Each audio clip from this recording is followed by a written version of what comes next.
Architetto Ross, abbiamo visto dal sito che il vostro studio propone delle consulenze anche di geobiologia, quindi siamo in un ambito di indagini sottili. Ne avete però parlato in modo un po' generale. Ci può dare qualche spiegazione ulteriore in questo contesto? Sì, diciamo che nel primo video appunto abbiamo fatto un discorso generale su tutti gli ambiti della bioarchitettura, Feng Shui, geobiologia, per inquadrarlo sul discorso di consulenza di architettura Feng Shui. Però è giusto questa domanda perché è importante adesso entrare un attimino nell'ambito e vedere meglio un po' che cosa facciamo. Allora, noi facciamo, nell'ambito della geobiologia, facciamo indagini sul sito per rilevare soprattutto le acque sotterranee, le microfratture, i campi radianti o reticolari così chiamati di Hartmann e di Curry. È tutto molto interessante, mi colpisce però la prima affermazione. Ha parlato di rilevamento delle acque, ma che cosa serve questo tipo di indagine? Non era questo un qualcosa che serviva o era comunque utile un tempo per trovare le acque e quindi per creare dei pozzi? Allora, dicevo una cosa molto interessante ed è giusta. Sì, infatti se noi ci chiediamo come nascevano le case un tempo, nel senso come nasceva proprio l'ambito di un territorio che si analizzava per costruire una casa, la prima cosa da guardare era se c'era dell'acqua sotterranea, perché immaginiamo oggi abbiamo gli acquedotti, abbiamo tutta una serie di cose, ma anticamente non c'era tutta questa infrastruttura e quindi si chiamava un esperto, appunto rabdomante, che cercava l'acqua, diciamo così, sotterranea per creare un pozzo utile per abbeverare gli animali, per l'orto appunto nel giardino, e utile per lavarsi, insomma utile per tutto. Quello che però la gente non comprende è che per rilevare un pozzo non è che si può scavare a caso in un terreno, per la fatica e per le profondità che possono arrivare anche a centinaia di metri. Quindi bisognava avere qualcuno esperto che in modo preciso desse, diremo così, il punto esatto in cui scavare, e questo era proprio il rabdomante, che un tempo era conosciuto come una persona normale anche, che aveva questa sensibilità e diceva appunto il luogo dove scavare per trovare il pozzo. Tuttavia, diciamo, dalle nostre varie esperienze e studi che abbiamo fatto a livello nazionale, ma anche si trovano studi europei, sono visti diversi casi in cui lo scorrimento sotterraneo di queste acque generano delle frequenze che sono anche testabili con strumentazioni scientifiche, quindi si può anche rilevare queste cose, che distruggono però la vita in superficie, in tali posizioni appunto dove c'è questo scorrere di acqua sotterranea, soprattutto in quei luoghi di lunga permanenza, come potrebbe essere una camera da letto, uno studio, luoghi dove rimaniamo molto tempo. È un discorso interessante ma forse un po' complesso. Potrebbe farci degli esempi per farci comprendere meglio che cosa intende? Guarda, inizierei un po' a parlare allora nell'ambito animale, diciamo così, perché prima di passare all'aspetto dell'uomo guardiamo quello che succede, diciamo, in natura. Abbiamo fatto diversi rilievi proprio in casi di stalle, di ambienti dove ci sono animali, perché ci chiamano appunto queste fattorie, queste aziende che hanno una produzione, diremo così, minore in certi ambienti, diremo così, della stalla, dove appunto, faccio un esempio delle capre, ci hanno chiamato per una produzione di capre di latte, e producevano il 30% in meno rispetto alle altre capre, quelle che andavano appunto a dormire in un certo luogo. Una capra fra 2 litri per esempio di latte al giorno, e qui si parlava neanche di più di 1 litro. Siamo andati a fare questo rilievo e abbiamo trovato una vena d'acqua sotterranea proprio in questo punto di riposo, diciamo così, delle capre, e questo abbiamo trovato quindi questo problema che si collegava in quel caso lì anche alla produzione del latte. Un esempio, abbiamo trovato per esempio un problema su delle galline, un pollaio, diciamo, di galline ovaiole, in cui sempre una parte di questa stalla dove stavano queste galline producevano di meno rispetto alle altre. Ancora una volta abbiamo trovato in questo caso un incrocio di acque sotterranee. Incrocio si intende 2 acque sotterranee che si incrociano a diverse profondità ovviamente, ma che in superficie, leggendo l'impianta, si vede come fosse un incrocio delle acque. In quel punto lì le galline producevano molto meno, persino qualcuno non produceva neanche un uovo al giorno. E potremmo dire lo stesso anche di altri esempi di animali che si ammalavano in queste posizioni e che quindi non riuscivano a recuperare velocemente, e sempre andando ad analizzare abbiamo trovato che erano legati a dei nodi di acque sotterranee, quindi incroci di acque sotterranee. Direi che colpisce molto questa connessione con il mondo animale. E per quanto riguarda il mondo vegetale, quello delle piante, quindi? Allora, qua si apre un altro capitolo importantissimo, interessante. Diciamo che proprio rabdomante, oltre ad essere sensibile, guardava la natura e osservava soprattutto le piante, tutte le piante che avevano anomalie e che noi descriveremo oggi come anomalie tumorali, quindi escrescenze, deviazioni dei rami, no? Situazioni anomale. Tutte queste sono degli effetti che le piante hanno, perché hanno dei campi che cercano in qualche modo di superire, trasformando questa energia in modo, diciamo, distorto sulla pianta, quindi vediamo maggiori distorsioni sulla pianta perché reagiscono a questi campi. Quindi sono dei segnali, la pianta quando non sta bene in un luogo sono dei segnali di una frequenza di campo, diremo così, non sana. Oggi come oggi però quello che appunto dà più importanza su questo ambito è gli alberi da frutto, per esempio, o i vigneti, perché sono tutti ambienti dove appunto ci sono soldi che si impegnano e anche hanno bisogno di una standard di fruttificazione o anche di qualità del vino. Quindi siamo andati a rilevare anche qua diverse questioni, abbiamo visto delle diversità su questi punti. Bisogna dire che è sempre più interessante tutto quello che ci sta raccontando, sono delle esperienze davvero che ci stanno colpendo molto, ma scendiamo un pochino più nel tecnico. Come si rilevano queste acque? Allora sì, noi ci avvaliamo di esperti geobiologi. Geobiologi sarebbe, diciamo, è un gergo moderno per dire un rabdomante, quindi una persona che percepisce queste frequenze, ma anche conoscenza di geologia, quindi ha fatto degli studi, non è semplicemente un percettivo, quindi abbiamo bisogno di persone anche attente nell'ambito tecnico in un certo senso. E abbiamo degli esperti che hanno fatto almeno 200 pozzi attivi, da 200 a 500, anche fino a 160 metri di profondità, quindi si immagina cosa vuol dire arrivare a queste profondità e percepire l'acqua e dare indicazioni di scavare fino a quel punto. Ora, per fare un pozzo ci vogliono migliaia di euro, puoi arrivare anche a 10.000 euro per fare un pozzo, quindi puoi immaginare che se sbagliamo a riscavare non troviamo niente, sono soldi che non possiamo rischiare di perdere, quindi fare 200 pozzi attivi per un rabdomante vuol dire certezza che è capace di trovare le acque nella profondità precisa e anche nel posto giusto. Ovviamente si potrebbero usare anche strumentazioni specifiche per questo, che usano i geologi, e abbiamo visto anche diversi rilievi fatti in questo modo, solo che ci vuole, per fare un esempio, su 100 metri quadri più di una settimana di questi macchinari che scannerizzano, diremo punto per punto, tutto quanto il luogo e con risultati comunque buoni, ma con costi che sono esorbitanti. Questo è il problema grosso anche di chi deve fare un pozzo, deve analizzare una casa e non può affrontare delle spese delle volte così alte. Certo. Senta architetto, mi permetta di dare voce anche alla parte del dubbio o comunque della provocazione, ma a voi chi dice, o a noi chi dice che questi siano veramente capaci? Guarda, hai ragione, infatti noi vogliamo testare anche queste persone per dare qualità massima al nostro aspetto professionale. Infatti anch'io ho bisogno, come dire, di prove. Dicevo prima, appunto, nel momento in cui si sbaglia a fare un pozzo, questi sono costi, quindi queste sono prove. Però abbiamo anche altri esempi. Abbiamo fatto per esempio diversi rilievi su dei castelli. Ora tu sai che nei castelli un tempo esistevano questi cunicoli sotterranei che erano delle possibilità di fuga, diremo così, per le persone poter scappare in caso di attacco. Ora però non è che c'erano delle mappe verificate su questo, quindi sono tutte cose che rimangono un po' nelle leggende.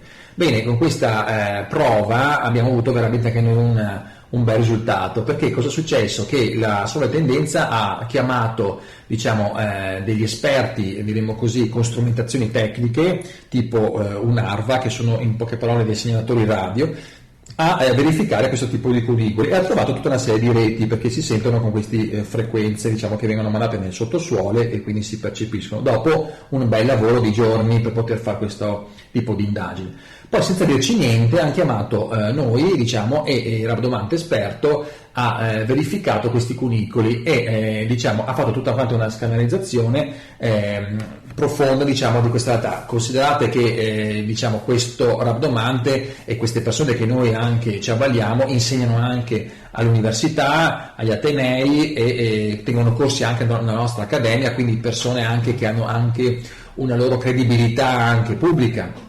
E che cosa è emerso da questo confronto? È emerso un risultato incredibile, perché il rabdomante ha trovato tutti i cunicoli uguali a quelli che aveva trovato questo studio, diciamo, con strumentazioni tecniche, e più anche ha trovato anche altri cunicoli che loro non avevano diciamo visto, diciamo, analizzato. E penso che questo sia una grande prova e può anche bastare per far capire che il rilievo di masse vuote, perché l'aria è una specie di massa vuota, si percepisce perché emana anche questa dei campi, ha delle similitudini con le masse in scorrimento delle acque, quindi stiamo parlando sempre di situazioni radianti che una persona percettiva può sentire. Bisogna dire che davvero colpisce molto questo racconto. Senta architetto, però torniamo alla questione precedente, quella relativa agli animali, al mondo animale. Ma come avete risolto questa cosa? Bella domanda.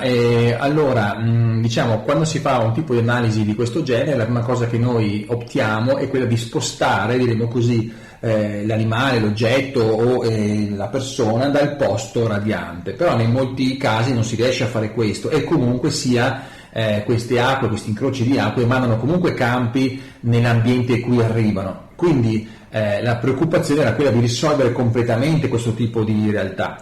E devo dire che dopo diverse sperimentazioni e studi, ci sono costati 10 anni di lavoro di team e di equipe, siamo arrivati a brevettare un sistema che è stato depositato. Ora, diciamo, non è per niente semplice poter depositare un sistema e brevettarlo, perché per poterlo fare l'ente, diciamo, che fa i brevetti chiede tutte prove scientifiche a riguardo, quindi per riuscire a fare questo bisogna avere dei risultati effettivi e siamo riusciti a farlo. E questo brevetto consiste, diciamo, in un sistema che abbatte questi campi radianti quasi totalmente nel sistema di superficie. E come fate?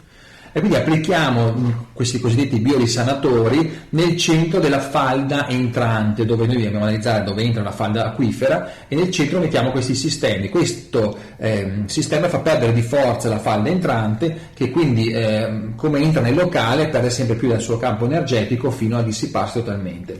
Anche qui viene da dire, diamo voce ad un dubbio, ma voi come potete provare che tutto questo funzioni?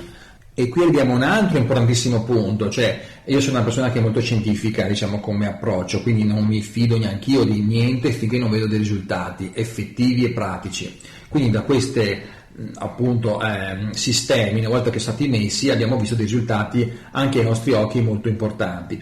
Per esempio, dopo i nostri interventi, tornando ai discorsi che facevamo prima sugli animali, le capre hanno ripreso a riprodurre 2 litri di latte al giorno, come le galline hanno ripreso il suo ciclo di produzione normale.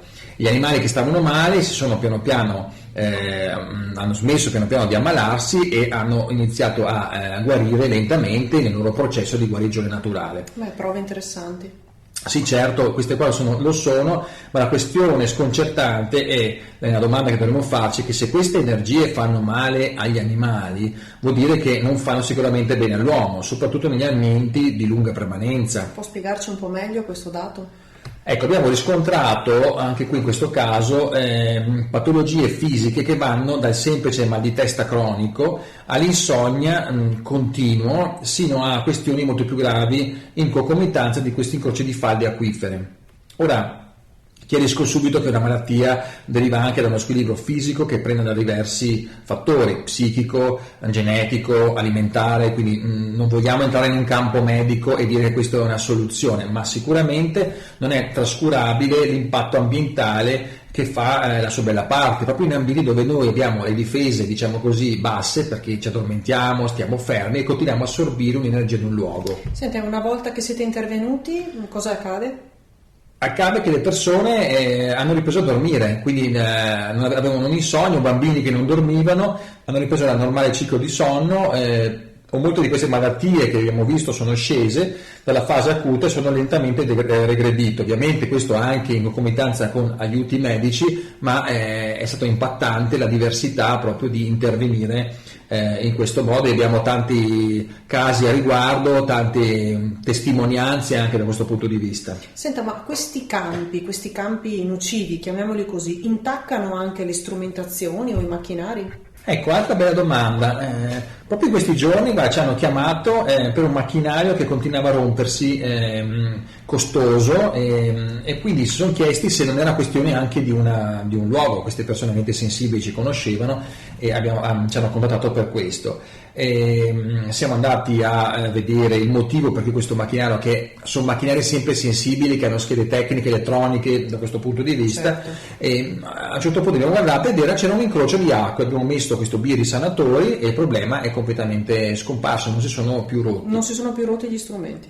e questo potremmo dire anche all'interno delle case, che noi abbiamo diverse strumentazioni delicate, per esempio la caldaia con le sue schede, se si rompe continuamente questo significa che può essere anche una situazione di geopatie che continua a creare una instabilità elettromagnetica, diremo, del punto. Ma per non parlare poi in casa abbiamo i computer, i modem, la telefonia, abbiamo diverse questioni sensibili, quindi noi, oltre a verificare l'effetto anche dell'alta tensione esterna che arriva dalla casa, quindi facciamo un check-up, potremmo dire, elettromagnetici, guardiamo la bassa tensione interna e tutti questi effetti che possono condizionare la salute dell'uomo li guardiamo all'interno. Quindi per questo anche utilizziamo sistemi appositi, sempre brevettati, per schermare anche questi campi radianti interni di campi elettromagnetici della casa e per diminuire al minimo l'interferenza sull'uomo. Bene.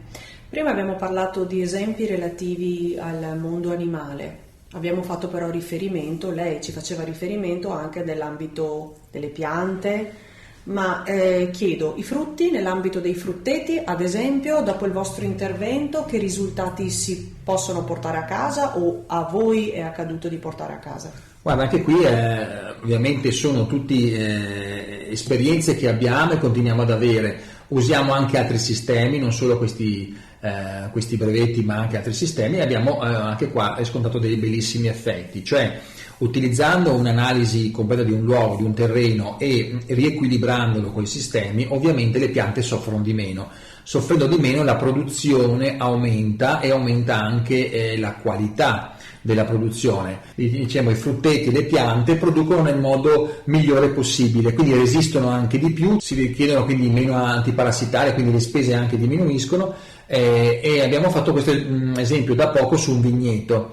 Dopo che l'abbiamo fatto, l'anno successivo questa produzione di vino ha vinto il premio. Ha vinto il premio quindi non tanto per la produzione ma per la bontà, perché ovviamente danno i premi per la bontà del vino, quindi fa capire che anche questo tipo di lavoro, proprio armonizzando il posto, equilibra enormemente la situazione.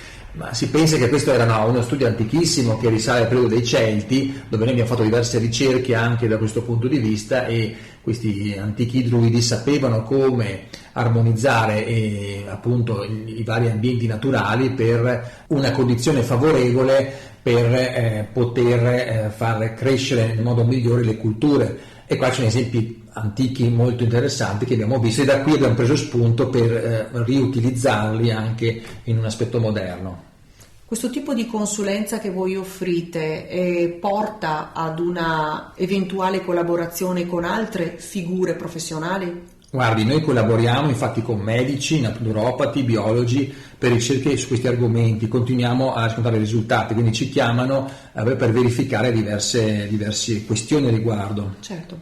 Senta, ma allora, per fare una sintetica panoramica di tutti gli ambiti nei quali questo sistema è usufruibile, quindi dove voi potete intervenire? Allora, abbiamo detto innanzitutto la casa, no? Abbiamo fatto un discorso generale, la casa è l'ambiente principale dove noi interveniamo, perché per la salute di una persona, per un restauro, per uno che vuole stare meglio, per uno che non dorme in casa, per uno che ha insonnia, per uno che ha anche dei problemi anche fisici, questo aspetto noi lo valutiamo e lo proponiamo, perché stiamo vedendo appunto i risultati che ha anche schermare e applicare tutto questo che stiamo dicendo. Quindi il primo ambito è quello della casa, che ma non fa un'analisi di fondo, una sua schermatura. Ma anche interessante in tutti quei luoghi dove è importante mantenere un equilibrio interno dei campi, tipo per esempio nello stoccaggio dei prodotti farmaceutici, soprattutto quelli omeopatici, che sono sensibili a tutte le variazioni. Quindi tutte le farmacie, nelle parti di stoccaggio bisognerebbe fare un'indagine del sottosuolo e mettere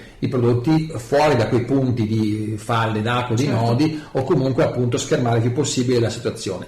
Nelle cantine dei vini è anche un discorso importantissimo, perché i prodotti sono vivi, il vino è vivo e ha oscillazioni, sensibilità. Si pensi solo, non so, a un cambio di macchie solari del sole e il vino quell'anno sarà diverso dall'anno precedente, per cui quando c'è lo stoccaggio, siccome sta fermo nei punti dove ci sono questi campi, sicuramente la produzione non è il massimo. È vero che poi mettono gli additivi di tutto per stabilizzarli, questo lo sappiamo, ma se continuiamo a riportarci sul tema della qualità, questo è un altro approccio vincente. Beh, in Italia allora abbiamo un altro grande prodotto, l'olio. Può valere la stessa cosa? Può essere la stessa cosa dell'olio, certo, che anche questo viene messo in botti e viene depositato, e quindi anche qua e analizzare anche un vigneto dove piantare, per esempio, per non far soffrire le piante. Tutto questo è nell'ambito dell'agricoltura, nell'ambito animale anche, abbiamo visto, potrebbe essere un settore molto interessante da guardare.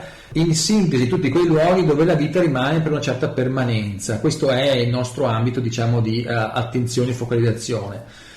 E tutto questo, analisi e intervento, noi lo applichiamo all'interno del progetto di architettura Feng Shui, quindi questo è uno dei vari settori che noi mettiamo come prassi, diremo così, per poter avere in mano anche questo layer, diremo, questo piano di lavoro, per poter poi andare avanti con la progettazione più attenta dei locali, degli ambienti, degli orientamenti e quindi anche dei materiali e di tutto il resto. Bene, architetto, grazie. Bene, grazie a voi, basta comunque chiamarci, daremo tutte le specifiche preventivi gratuiti per ogni caso che potrebbe venire. Bene. Arrivederci. Arrivederci.